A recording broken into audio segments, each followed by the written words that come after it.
मंच पर विराजमान तुय आश्रम को प्राप्त समस्त सन्यासी हम सबको वेद ज्ञान के माध्यम से आप्लावित करने वाले, हम सबको आनंदित करने वाले समस्त विद्वत वरेण्य आचार्यगण, मंचासीन समाज से संबंध रखने वाले और उसको संचालन प्रदान करने वाले समस्त अधिकारी वृंद, उपस्थित धर्म प्रेमी सज्जनों, पूज्य मातृशक्ति पवित्र आत्मा, 5 दिवसीय यह सत्संग का प्रवाह आप हम सबके सामने उपस्थित हुआ। भारतीय जनमानस का जो अंतःकरण है वह पूर्णतया ईश्वर को समर्पित है, वेद को समर्पित है, ऐसा हम सब लोग जानते हैं, मानते हैं और उसको दूसरों के लिए भी स्वीकार करते हैं। इतना सब कुछ होते हुए भी जब आजकल प्रातःकाल 4 बजे हम टेलीविजन को खोलते हैं, कभी योग के नाम पर, कभी आध्यात्म के नाम पर, कभी किसी नए चिंतन के नाम पर, तो एक पीड़ा उत्पन्न होती है, दर्द उत्पन्न होता है कि इतना सब कुछ होने के बाद भी मेरा यह भारत पुनः वह विश्व गुरु क्यों नहीं बन पा रहा है। जिस बात के लिए हम इतने उत्साहित होते हैं, इतने विचार पूर्वक गर्व पूर्वक कहे उठते हैं कि मैं उस भारत का निवासी हूँ जिस भारत में वेद की ऋचाओं का पाठ होता है, मैं उस भारत का निवासी हूँ जिस देश में देवतागण भी जन्म लेने के लिए तरसते हैं। जो भारत विश्व का गुरु रहा है, वह भारत आज पुनः इतना रोदन क्रंदन के साथ क्यों परेशान हो रहा है। एक छोटी सी वेदना, एक छोटा सा चिंतन, हम सब थोड़ा सा विचार करें तो निश्चित रूप से हम ये पाते हैं कि जिस ज्ञान गंगा को हमें अपने लिए जोड़ना था, जिस ज्ञान गंगा में हमें स्वयं को प्रवाहित करना था, उस प्रवाह में हम डुबकी ही नहीं लगा रहे हैं, अभी तो उसके निकट जाने से भी कतरा रहे हैं, कहीं दूर हटते जा रहे हैं। आचार्य आशीष जी ने एक बहुत अच्छी बात कही, जिनके लिए हम इतने आसक्त होते हैं और वह आसक्ति का जो स्थल है, केंद्र बिंदु है, वह जिनके लिए आसक्त हो रहा है, हम उन तक नहीं पहुंच रहे हैं। कारण यही है कि भारतवर्ष विश्व गुरु होते हुए भी, भारतवर्ष स्वाभिमान के साथ अपने आप को गौरवान्वित होते हुए भी उस देश के निवासी आज भी अपने आप को परेशान महसूस कर रहे हैं। आज चैनल को आप जैसे सुनते, नए नए गुरु उत्पन्न हो रहे, नए नए आचार्य आ रहे हैं, नए नए मंत्रों की दीक्षा दी जा रही है। लोग हमारे में भी बहुत सारे ऐसे बैठे होंगे जो बीज मंत्र देने की विचारधारा रखते हैं। अब हमें यह समझ में नहीं आ रहा है कि वह बीज मंत्र होता क्या है, बीज मंत्र की उपयोगिता क्या है और बीज मंत्र का लाभ हम सबके जीवन में किस प्रकार से रहता है, ये किसी को मालूम नहीं है। पर जो हम वेद से दूर हटते चले जाते हैं, समझ लीजिएगा इसी प्रकार के पाखंड और आडंबर के साथ हम जुड़ते ही चले जाते हैं। आजकल दूरदर्शन पर संत रामपाल दास के नाम से एक सज्जन आते, कहते तो उनको संत है, उन्हीं लोगों के वो भगवान भी बन बैठे हैं। ऋषिदान के लिए वो बुरी बड़ी बातें कहते हैं और वेद के लिए तो उनकी जो विचारधारा है पूर्णतया निंदनीय होता है। पुनः भी आज सभ्य समाज जो जागरूक समाज कहलाता है, जिनके गाड़ियों के वाहन के ऊपर भी लाल बत्ती चमकी हुई होती है और जब वह चलते हैं तो उनके लिए साधारण मनुष्य को भी और बड़े विशेष मनुष्य को भी मार्ग दे देना पड़ता है। वे लोग उनके भक्त होते हैं, परिस्थिति जो की त्यों बनी रहती है।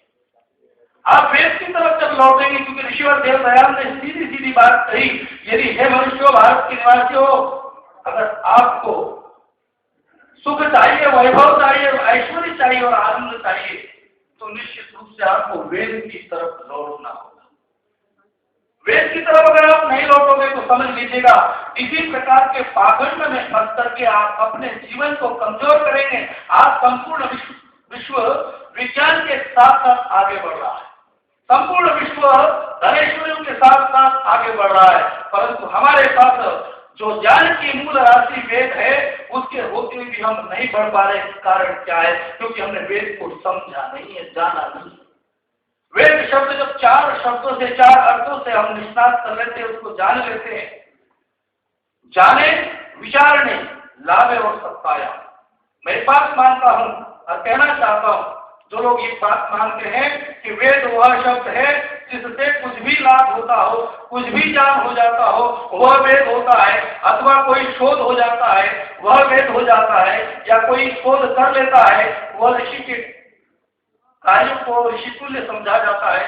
थोड़ी सी मेरी विचारधारा हल्की सी आपके सामने मैं रख रहा हूं।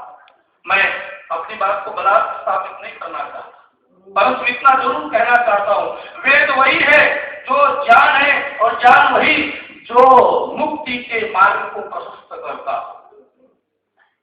जिस ज्ञान का विचार किया जा सके और जिस ज्ञान को विचार करके लाभ पाया जा सके, और जब लाभ भी प्राप्त हो गया और वह ज्ञान सत्ता बने रहे अर्थात निरंतर स्थापित रहे, समझ लीजिएगा वह ज्ञान वेद है।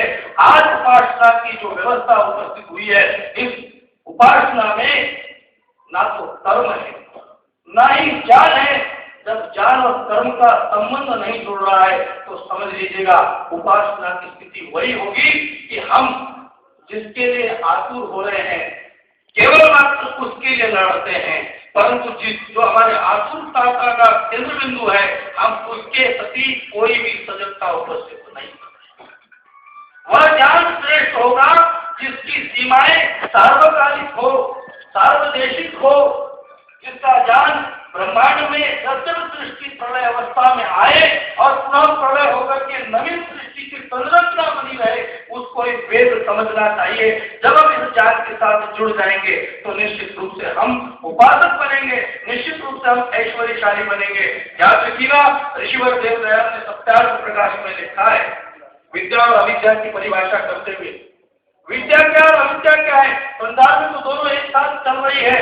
एक माता की पिता की सेवा कर रहा है, यह भी विद्या है, और एक व्यक्ति अन्य चोरी आदि कर रहा है तो उसके लिए भी एक प्रकार से हम विद्या कह सकते, उसको हम अविद्या नहीं कह सकते। थोड़ी सी देर के लिए, यह हालांकि सिद्धांत नहीं है, परंतु थोड़ी सी देर के लिए हम विचार कर सकते हैं, साइकिल चलाना भी एक विद्या है, अन्य भी विद्या है।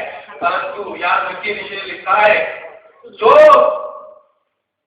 कर्म ज्ञानपूर्वक किया जाए और उसकी उपासना को प्राप्त हो जाए वही विद्या को प्राप्त होता है, अन्यथा सब कुछ अविद्या को ही प्राप्त होगा। आज हमारे कर्म विद्या से युक्त होने चाहिए, हमारी उपासना विद्या से युक्त होनी चाहिए, तो निश्चित रूप से हम वेद को जाने और वेद को जान करके ईश्वर को प्राप्त हम कर सकते हैं। जिस देश के प्रति हम जागरूक है, जिस संस्कृति के प्रति हम जागरूक है, आप उसके साथ जुड़ सकते हैं।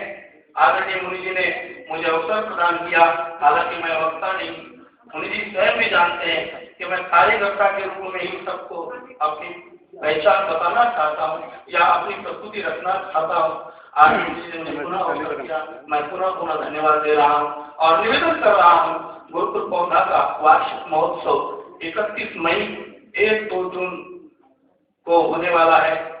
भारतवर्ष के विभिन्न विद्वान उस कार्यक्रम में उपस्थित होंगे। यह हम सबका सौभाग्य है कि हम सब देहरादून निवासियों को विद्वानों का सेवक बनने का अवसर प्राप्त हुआ है।